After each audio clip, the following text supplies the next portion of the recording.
Bonjour Adrien Normand, bienvenue. Vous êtes donc le directeur général d'Ecopia, école de la RSE, c'est ça?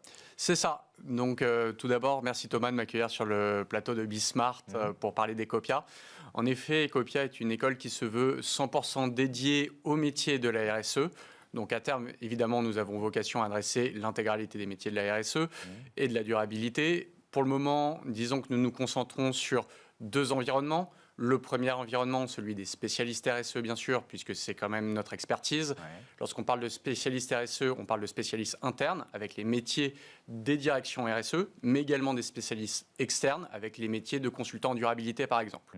Le deuxième écosystème que nous souhaitons adresser, ce sont les métiers de l'écosystème produit, de la phase amont, avec les métiers de l'éco-conception, jusqu'aux phases aval, avec les métiers de marketing durable et de communication durable, évidemment en passant par les phases intermédiaires, avec des métiers de product manager spécialisés en durabilité. Pourquoi vous l'avez créé? C'est quoi le déclic? Écoutez, en réalité, des déclics, il y en a eu beaucoup. Certains ont été personnels, mais si je devais en citer un, ça serait le suivant. Une étude du cabinet Burdeo estime que 67% des managers en développement durable et RSE sont en manque de profil. Le Salon Pro Durable de 2021 avait d'ailleurs un panel qui a fait ça le comble, qui était intitulé « Pénurie de profil RSE, quelle stratégie adopter pour recruter ?» Donc finalement, on est sur un constat de pénurie de profil. Par ailleurs, certaines études estiment que jusqu'à 400 000 emplois seront créés d'ici 2030 dédiés à la durabilité. Donc cette pénurie de profil devrait aller en s'accélérant. Donc le déclic, finalement, ça a été ce constat de besoin de profil, un double besoin, celui du marché du travail bien sûr, mais aussi un besoin sociétal. Vous parlez d'une RSE pragmatique. Ça veut dire quoi ça ? Alors, en réalité, le mot pragmatique ici pourrait avoir deux sens. Le premier sens, c'est que, tout simplement, lorsqu'on travaille sur la durabilité, évidemment, on a un devoir sociétal. Mais Ecopia est aussi une école. Donc, c'est-à-dire qu'il y a un devoir d'employabilité des étudiants. C'est pour ça que nous avons créé des cursus métiers, mais des cursus métiers qui doivent répondre à un besoin d'entreprise. Si vous voulez, la durabilité doit répondre à beaucoup de problématiques, qu'elles soient sociétale, environnementale, sociale, mais aussi externe avec les parties prenantes, avec la répartition de création de valeur.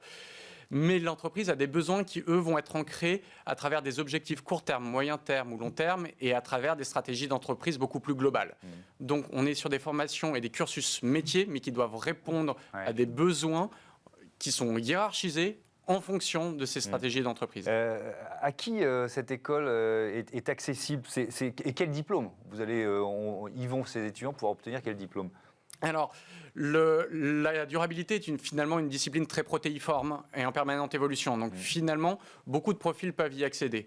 Nous avons fait le choix de recruter des profils à partir de Bac+2 ou Bac+3. Et ensuite, les cursus sont sur mesure. C'est-à-dire qu'à partir de Bac+2, on peut faire un cursus en 1 an pour accéder à un diplôme Bac+3 ou en 3 ans pour accéder à un diplôme Bac+5. Et en Bac+3, on peut faire un cycle master pour arriver à Bac+5. Tous ces cursus étant en alternance. Est-ce qu'il y a cette idée aussi de former à des métiers qui n'existent pas forcément encore? Alors, oui et non. C'est-à-dire non, tout simplement parce que les métiers de la RSE et de la durabilité existent depuis longtemps. Et vous nous l'avez dit, ils sont en tension, il y a une demande très forte. Voilà. Okay. Et donc, en fait, ils ont fini leur phase de maturation et ils sont en phase de structuration. C'est ça qui crée cette pénurie. Donc, non, on adresse des métiers qui existent déjà. Oui, parce qu'il y a cette fameuse statistique qui dit que 85% des emplois qui existeront en 2030 n'existent pas encore. Et il est facile d'imaginer que la durabilité va avoir sa part dans cette création de nouveaux emplois. Donc ça fait aussi partie de notre pragmatisme que d'anticiper de ces besoins et de répondre à ces métiers qui seront créés. Donc oui et non. Il y a déjà, la première rentrée, c'est septembre 2022, c'est Absolument. ça bon, j'imagine qu'il y a déjà quelques demandes d'inscription. C'est quoi? Il y a aussi un mouvement dont on a parlé ici, de la part des étudiants, de la jeunesse, pour trouver un métier qui a du sens. C'est aussi ce qui peut porter Ecopia? Alors oui, c'est clairement l'un des facteurs. On parle parfois de métiers porteurs de sens, de besoins de sens de la génération étudiante à l'heure actuelle.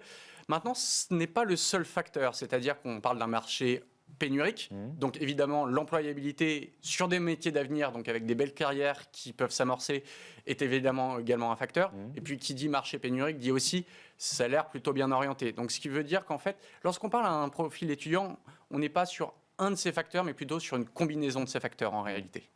Un dernier mot, est-ce qu'il y a des professeurs de RSE? Alors Ça oui, existe, quoi. oui, bien Ouais. sûr.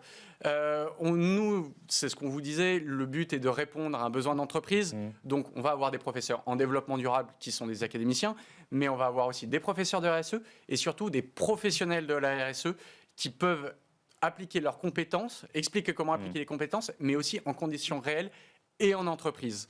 Donc oui, des professeurs existent, des académiciens et des professionnels. Et on les trouvera chez Ecopia. Merci Adrien Normand d'être venu présenter cette école de la RSE. Fin de cette émission, je voudrais remercier César Voyer à la production avec Maxime Lerba à ses côtés. À la réalisation aujourd'hui, c'est Elisa Bernardo. Au son, ils étaient deux, Saïd Mamou et Mickaël Fristo. Salut, bonne journée.